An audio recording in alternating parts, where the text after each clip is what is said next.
नमस्ते। सब किस्मत का फेर है जी, सब समय का खेल है। दिल्ली में देखिए, दिल्ली में विधानसभा का चुनाव है और समय कैसा पलटा है। अरविंद केजरीवाल एक के बाद एक मुसीबत में फंस गए हैं और मुसीबत भी ऐसा कि कोई आदमी गारंटी के साथ नहीं कह सकता है कि आम आदमी पार्टी पुनः दिल्ली की सत्ता में लौट रही है या अरविंद केजरीवाल फिर से मुख्यमंत्री बन जाएंगे। विरोधी दलों का इतना धुआंधार प्रचार कि यमुना नदी की गंदगी, दिल्ली में पानी का अभाव या गंदा पानी, अरविंद केजरीवाल का निवास, कथित शीश महल और दिल्ली का ही कथित शराब घोटाला अरविंद केजरीवाल और आम आदमी पार्टी से चिपक गया। पर सिर्फ यही होता तो कम था।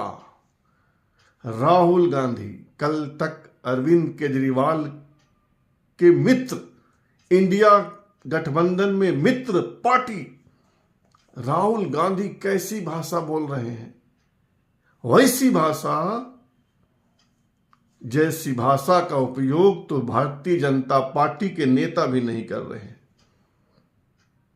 कांग्रेस बड़ी तकनीक से चुनाव लड़ रही है कि अगर दिल्ली में भारतीय जनता पार्टी की सरकार बन जाती है तो उसका तोहमत कांग्रेस पार्टी पर नहीं लगे और कांग्रेस पार्टी को नफा भी हो जाए।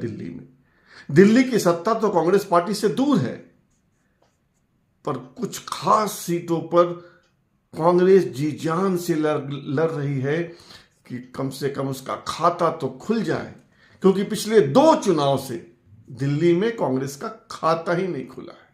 और यही कारण है कि राहुल ने दिल्ली की अपनी दूसरी सभा में सीधे सीधे अरविंद केजरीवाल को कोसा। बहुत ही खतरनाक भाषा में सुनिए राहुल गांधी का भाषण। तो कहीं नहीं दिखे वो। जब दिल्ली में हिंसा हुई, कहीं नहीं दिखे वो।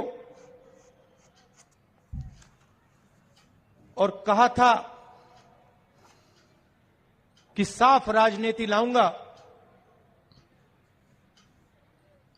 और सबसे बड़ा लिकर का स्कैम दिल्ली में हुआ है और उनके घर की आपने फोटो देख ली।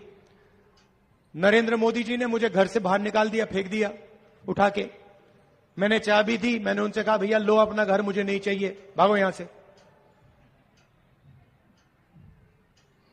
और केजरीवाल जी महल में रहते हैं, शीश महल में रहते हैं।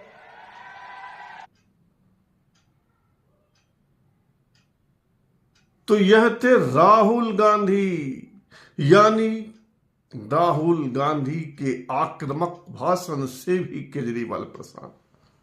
पर राहुल होते तो खैर है,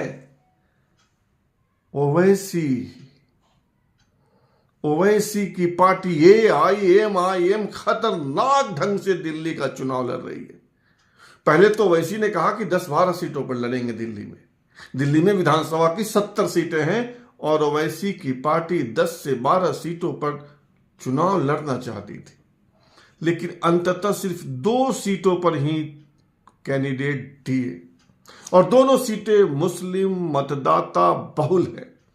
एक तो है मुस्तफाबाद, जहां मुसलमान आबादी 35% के आसपास है। वहां ओवैसी का कैंडिडेट है ताहिर हुसैन, जो कल तक आम आदमी पार्टी का नेता था, आम आदमी पार्टी का पार्षद नगर निगम में। उस पर दिल्ली के दंगों में शामिल होने का आरोप है और जेल में था।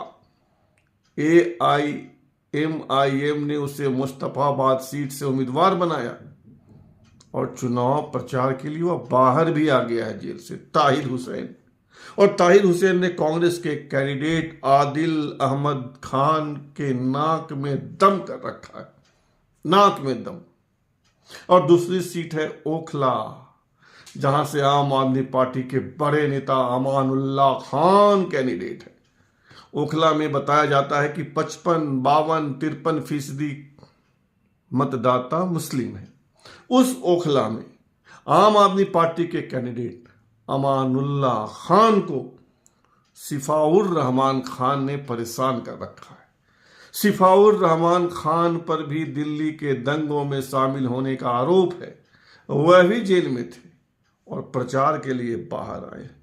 तो इन दोनों सीटों पर आम आदमी पार्टी की उम्मीद पर धुआं डाल रहा है, पर्दा डाल रहा है तो AIMIM और खतरनाक ढंग से ओवैसी प्रचार कर रहे हैं।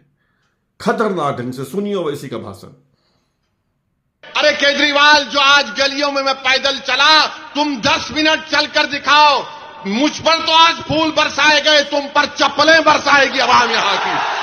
अरे मफलर, कितना झूठ बोलेगा तू, कितना झूठ बोलेगा। पानी इतना ही नहीं, बहुजन समाज पार्टी मायावती की पार्टी ने भी दिल्ली में 70 सीटों में से 69 पर कैंडिडेट उतार दिए हैं। और ये कैंडिडेट्स भी किसको नुकसान पहुंचाएंगे? अधिकतर सीटों पर आम आदमी पार्टी को। हालांकि पिछले 2 चुनाव में दिल्ली में बसपा का प्रदर्शन बहुत अच्छा नहीं रहा। 2020 के चुनाव में 69 सीटों पर बसपा लड़ी और सिर्फ 0.25% के आसपास मत मिले। वैसे ही 2015 में 70 सीटों पर बसपा लड़ी और 1.25% के आसपास वोट मिला। 1.25%, 1.3। लेकिन जो भी वोट कटेंगे वो अधिकतर वोट, मैं नहीं कहता 100 में 100, वह आपका होगा, आपका। तो राहुल गांधी का प्रचार, AIMIM का खतरनाक प्रचार, बसपा के कैंडिडेट सब मिलकर अरविंद केजरीवाल को पीस रहे हैं। एक चक्रव्यूह सा हो गया है। तो अब देखिए कि अरविंद केजरीवाल सत्ता में लौट पाते हैं या नहीं। आप क्या सोचते हैं? आप बताइए कि क्या हाल है दिल्ली में अरविंद केजरीवाल का, और आपको क्या लगता है, आपका अनुमान क्या है, आपकी राजनीतिक समझ क्या कहती है? इस चैनल को सब्सक्राइब कीजिएगा, ज्वाइन कीजिएगा, लाइक शेयर और कमेंट कीजिएगा। शुभ रात्रि, सब खैर।